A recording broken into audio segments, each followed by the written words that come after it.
السلام علیکم دوستو، آج کی کہانی کا نام ہے وہ فقیر جس نے بادشاہ کو ہرا دیا۔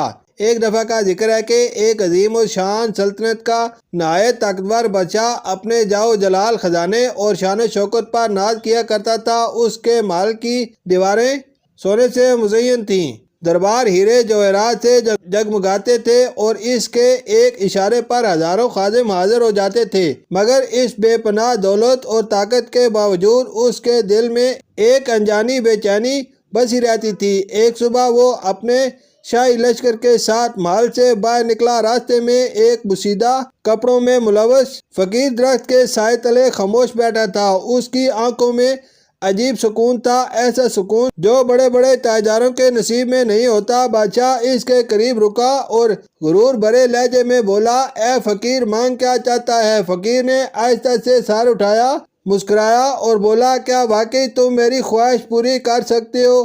یہ سن کر بادشاہ کی پیشانی پر بال پڑ گئے۔ اسے اپنی طاقت پر شک کرنا گوارا نہ تھا۔ اس نے بلند آواز میں کہا، میں اس سلطنت کا بادشاہ ہوں، میرے خزانے بھرے پڑے ہیں، ایسی کون سی چیز ہے جو میں تمہیں نہیں دے سکتا؟ فقیر نے گہری نظر سے اسے دیکھا اور دھیرے سے کہا، وعدہ کرنے سے پہلے 2 بار سوچ لینا چاہیے۔ بادشاہ مگر انا کے نشے میں ڈوبا ہوا بادشاہ کہاں رکنے والا تھا۔ اس نے فوراً کہا، میں وعدہ کرتا ہوں تم جو مانگو گے تمہیں ملے گا۔ فقیر نے اپنے ہاتھ میں پکڑا ہوا ایک پرانا کشکول آگے بڑھایا اور بولا، میری خواہش بہت معمولی ہے، بس اس کشکول کو بھر دو۔ بادشاہ ہنس پڑا، بس اتنی سی بات؟ اس نے اپنے خادم کو حکم دیا، اس فقیر کا کشکول اشرفیوں سے بھر دو۔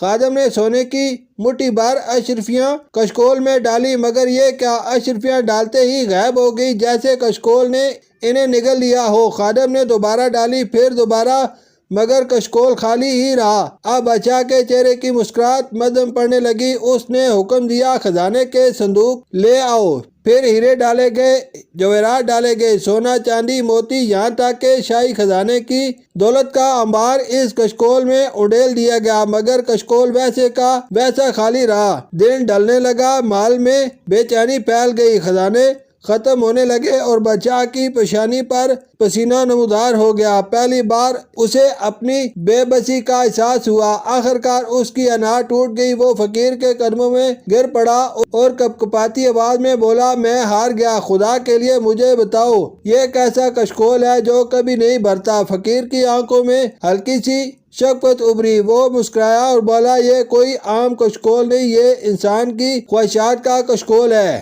اسے انسان کی کھوپڑی سے بنایا گیا ہے۔ بادشاہ حیرت سے اسے دیکھتا رہ گیا۔ فقیر نے بات جاری رکھی، انسان کی خواہش کبھی ختم نہیں ہوتی، اسے دنیا کی ہر نعمت مل جائے تو بھی وہ مزید چاہتا ہے۔ دولت ملے تو شہرت کی طلب جاگتی ہے، شہرت ملے تو طاقت کی ہوس بڑھتی ہے، اور طاقت مل جائے تو پوری دنیا پر قبضے کا خواب جنم لیتا ہے۔ وہ لمحہ بھر رکا، پھر نہایت پرسوز لہجے میں بولا، خواہش کا یہ پیالہ کبھی نہیں بھرتا سوائے اس وقت کے جب انسان قناعت سیکھ لے۔